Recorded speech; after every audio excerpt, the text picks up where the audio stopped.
दर्पण के सामने देर तक बैठने के बाद भी उसका मन नहीं भरा। मेकअप की हल्की सी परत एक जादू सा कर गई थी और वह अपने ही प्रतिबिंब पर मुक्त हुई जा रही थी। कौन कहेगा कि वह 50 को छू रही है। उसका कुछ भी तो नहीं बदला है।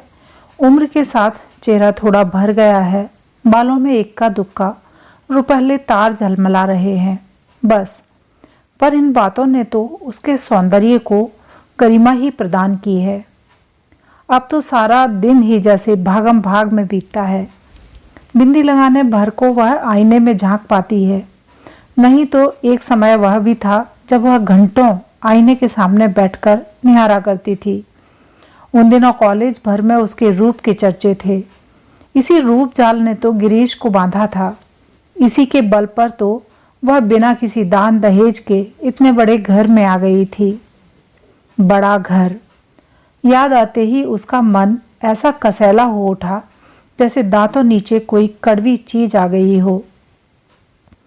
बीते दिनों की स्मृतियों ने कोई मधुर रागनी नहीं छेड़ी, बल्कि मन में एक टीस सी उठी। वह एक झटके के साथ उठी और कपड़ों की अलमारी के सामने जाकर खड़ी हो गई। बेकार की बातों से वह इस समय अपना अच्छा भला मूड बिगाड़ना नहीं चाहती थी। साड़ी का चुनाव वाकई एक समस्या थी। अपनी रोजमर्रा की साड़ियों की ओर तो उसने झांका भी नहीं। साल दर साल उन्हें ही पहनते वह ऊब चुकी है। कुछ साड़ियाँ जो समारोहों के लिए खरीदी गई थी, पर हर कपड़ा हर मौके पर खिलता थोड़े ही है। साड़ी ऐसी हो जो अवसर विशेष के अनुकूल हो और उसकी सौम्य सोबर इमेज भी बनाए रखे। कपड़ों को उलट पुलट करते उत्तरा को निशी बेतरह याद हो आई। वह होती तो क्या उसे इतना सोचना पड़ता। वह तो पता नहीं कब से मुनासिब सी साड़ी, मैचिंग चूड़ियाँ, पर्स, चप्पलें सब कुछ निकालकर रख चुकी होती। उसके रहते मजाल थी कि मम्मी उल्टा सीधा पहनकर या बेतरतीबी से बाल लपेटकर बाहर चली जाए। कपड़े ही नहीं, उसका तो घर ही हर समस्या पर अधिकार था। घर की हर समस्या पर अधिकार था। कोई भी काम उस पर छोड़कर निश्चिंत हुआ जा सकता था। उसके रहते घर कैसा भरा भरा सा लगता था। इस तरह द्वीपों में बटा हुआ नहीं था। उत्तरा को पीएचडी मिली थी तब निशी मुश्किल से 16 की रही होगी। स्टाफ मेंबर्स पार्टी के लिए इसरार कर रहे थे। उत्तरा ने सोचा था वहीं कैंटीन में कुछ खिला पिला दी, पर निशी अड़ गई। कॉलेज में क्यों मम्मी, क्या तुम्हारा घर नहीं है? और पार्टी का सारा प्रबंध उसने अकेले ही किया। खाना खैर बनवाया गया था, पर प्लेटें, चम्मच, नैपकिन्स, बर्फ, यहाँ तक कि पान सुपारी और जर्दे की व्यवस्था भी उसने इतनी सुघड़ता से की थी कि सब चकित रह गए। लोग अब फिर पार्टी मांग रहे हैं, पर अब उत्तरा की हिम्मत टूट गई है। यूँ कहने को तो घर में आशु भी है, पर आशु, उसने आवाज़ दी, पर जैसा कि वह जानती थी कोई जवाब नहीं आया। आजकल तो वह बस अपने पापा के आसपास ही मंडराया करती है। निशी भी थी तो आशु उसके साथ लगी रहती थी। उसकी शादी क्या हुई, दोनों ही लड़कियां हाथ से निकल गईं। आशु, इस बार आवाज़ थोड़ी ऊंची थी और तल्ख भी। क्या है मम्मी? मूर्तिमान बेजारी बनकर आशु सामने आकर खड़ी हो गई। उसके लहजे से उत्तरा का पारा चढ़ गया। वह भूल सी गई कि क्यों बुलाया था। रूखे स्वर में पूछा, तुम अभी तक तैयार नहीं हुई? चलना नहीं है क्या? कहाँ? ओह, आज आपका फंक्शन है ना? सॉरी मम्मी, मेरा जाना नहीं हो सकेगा। क्यों? पापा को बुखार है। कोई नई बात है? नई न सही, पर ऐसी स्थिति में उन्हें अकेला तो नहीं छोड़ा जा सकता ना। 2 घंटे महादेव उनके पास बैठ सकता है। सो तो है मम्मी, वहाँ सारी साहित्यिक बातें होगी, मेरी समझ में तो कुछ आएगा नहीं, वैसे ही बोर हो जाऊंगी। ठीक है, उत्तरा ने विषय समाप्त करते हुए कहा। आशु जैसे प्रतीक्षा ही कर रही थी, तुरंत पलटकर चल दी। उत्तरा देर तक उसे देखती रही। इन दिनों वह एकदम अपनी माँ की प्रतिकृति सी बनती जा रही है, पर मन से कितनी दूर फेंक गई है। इसके विपरीत निशी एकदम अपने पापा पर गई है, पर बचपन से ही वह मम्मी की ही बेटी रही है। पिछले दिनों से तो वह बेटी से भी ज्यादा सखी बन गई थी। कोई भी बात उसे निसंकोच कहकर वह हल्का हो लेती थी। निशी बड़ी बहन की तरह से सांत्वना देती, धीरज बंधाती, कभी कभी तो उसका पक्ष लेकर पापा से भिड़ भी जाती थी। शादी होते ही लड़कियां कितना बदल जाती हैं, सारी माया ममता पता नहीं कहाँ खो जाती है। अब तो बस निखिल और मंटू, निशी की दुनिया इन दोनों में ही सिमट कर रह गई है। मम्मी, दोबारा अपनी बेजारी जताते हुए आशु सामने खड़ी हो गई थी। वे लोग आ गए हैं। अरे 4 बज गए क्या? उसने चौंक कर घड़ी देखी। आशु, उन्हें बिठाओ, पानी वानी पिलाओ, मैं बस आ रही हूं। अपने को आखिरी बार आईने में देखने के लिए वह मुड़ी तो उसमें आशु का खिंचा खिंचा सा चेहरा ही परिलक्षित हुआ। उत्तरा जल भुन कर रह गई। मेरे मेहमानों को 1 गिलास पानी पिलाने में इसकी जान जाती है। पापा के लिए हर आधा घंटा बाद चाय बनाते समय इसके हाथ नहीं थकते। वह बुदबुदाई, पर सारा गुस्सा भीतर ही भीतर पी गई। इस समय वह अपना मन एकदम प्रसन्न रखना चाहती थी। हेलो एवरीबॉडी, उसने बड़े खुशनुमा अंदाज में कहते हुए हॉल में प्रवेश किया, पर वहां सतीश मेहता अकेला बैठा अखबार पढ़ रहा था। सामने ट्रे में पानी से भरा हुआ गिलास अनछुआ रखा था। चलो, उसने कहा। बाय ऑल मीन्स मैडम, उस कहते हुए वह खड़ा हो गया, पर एकदम ठिठक गया।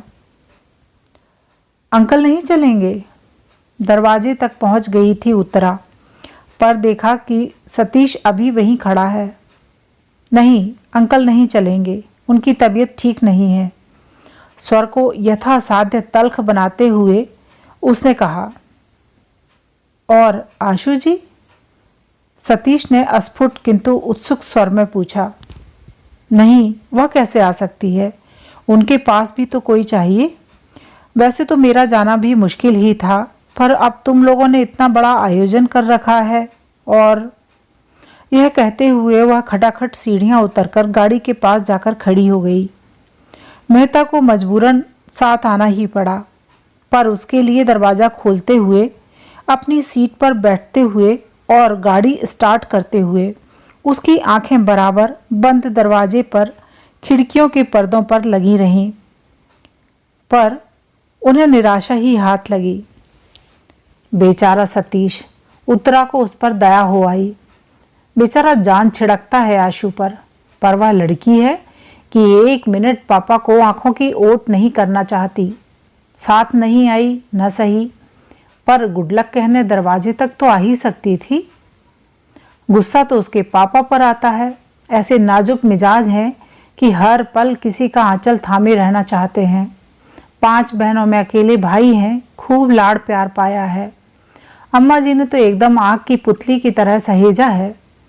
उन्हें तभी तो यथार्थ की धरती पर पैर रखते ही उनका दम फूल जाता है। जिस बीमारी का आशु इतना बड़ा हवा बना रही है, उसकी नब्ज निशी ने खूब पकड़ ली थी। कुछ नहीं मम्मी, यह सब जॉब सिकनेस है, जिम्मेदारियों से भागने के बहाने हैं। इन्हें सारे झंझटों से मुक्ति दे दीजिए, फिर देखिए इन्हें कुछ नहीं होगा। बात एकदम सही थी। चाहे बिजली का बिल भरना हो या हाउस टैक्स, बच्चों का एडमिशन करवाना हो या खेत से गेहूं लदवाना हो, गिरीश को कल्पना से ही बुखार होने लगता। बुखार ना आता तो पीठ अकड़ जाती या सिर दर्द से फटने लगता। बच्चों की हारी बीमारी में भी कभी उनका सहारा न मिला। निशी की सगाई के समय तो वे अस्पताल में ही भर्ती थे। बच्चों की दादी जब तक रहीं, बेटे की बीमारी में घर सिर पर उठा लेती। उनकी इस हाय तौबा में मूल प्रश्न जाने कहाँ बिला जाता। बहू को बार बार कोसती। अकेला आदमी बेचारा कहाँ तक बोझ ढोता फिरेगा। एक लड़का ही अगर हो जाता। यह बात वे कुछ इस अंदाज में कहती मानो बेटा होता तो सीधा झूले से उतरकर बाप का हाथ बटाने पहुंच जाता।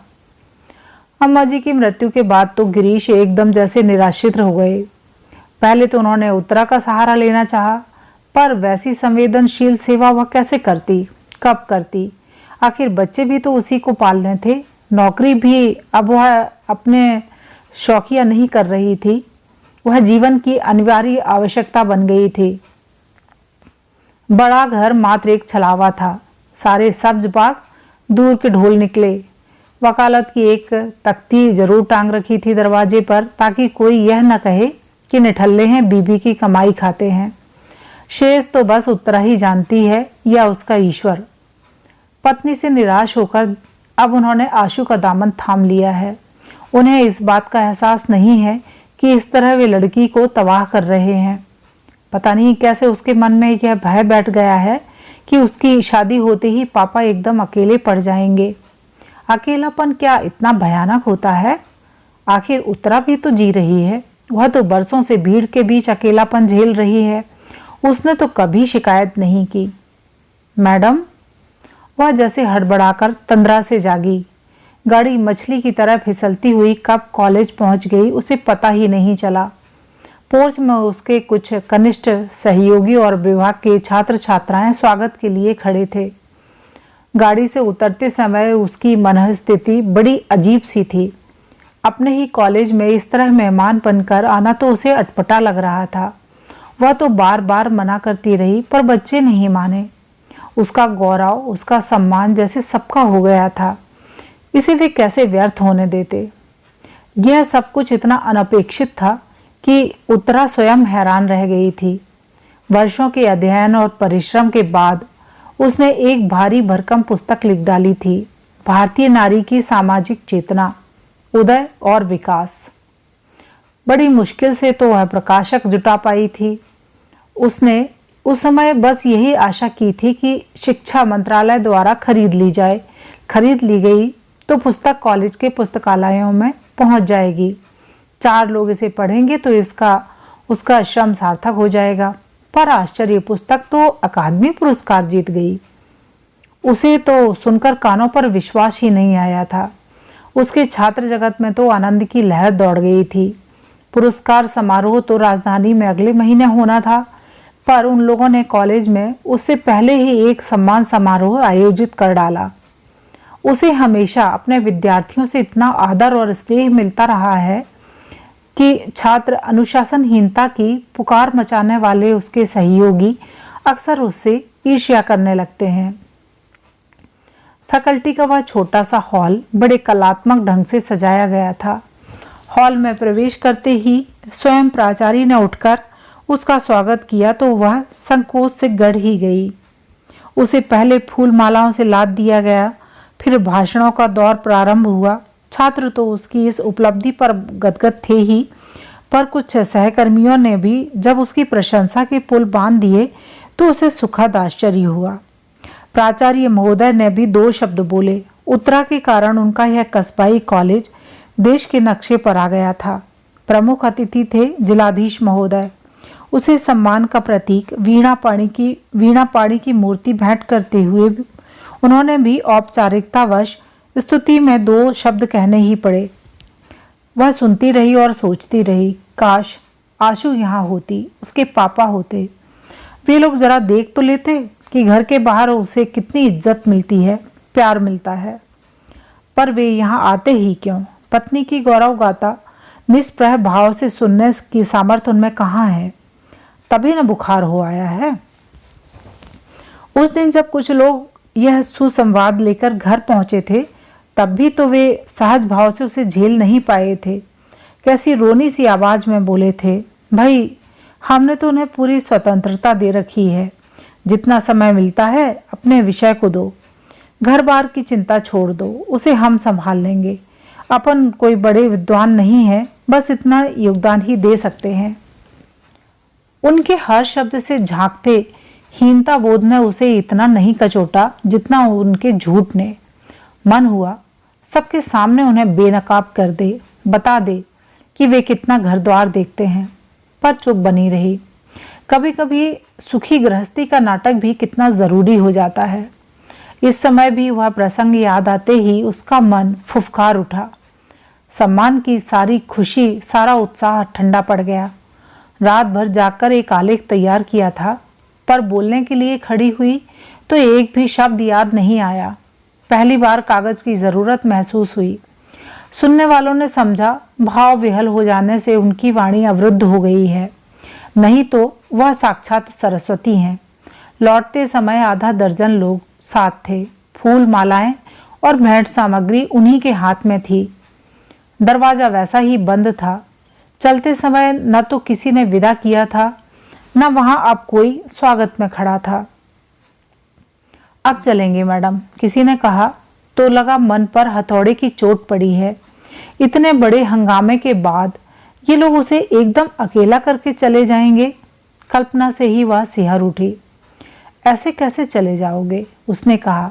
एक एक कप कॉफी तो पीते जाओ। और फिर उसने दरवाजे की घंटी जोर से दबा दी, इतनी जोर से कि उसकी आवाज से सन्नाटे की धज्जियां उड़ गईं। अभी आप सुन रहे थे मालती जोशी जी की कहानी सन्नाटा।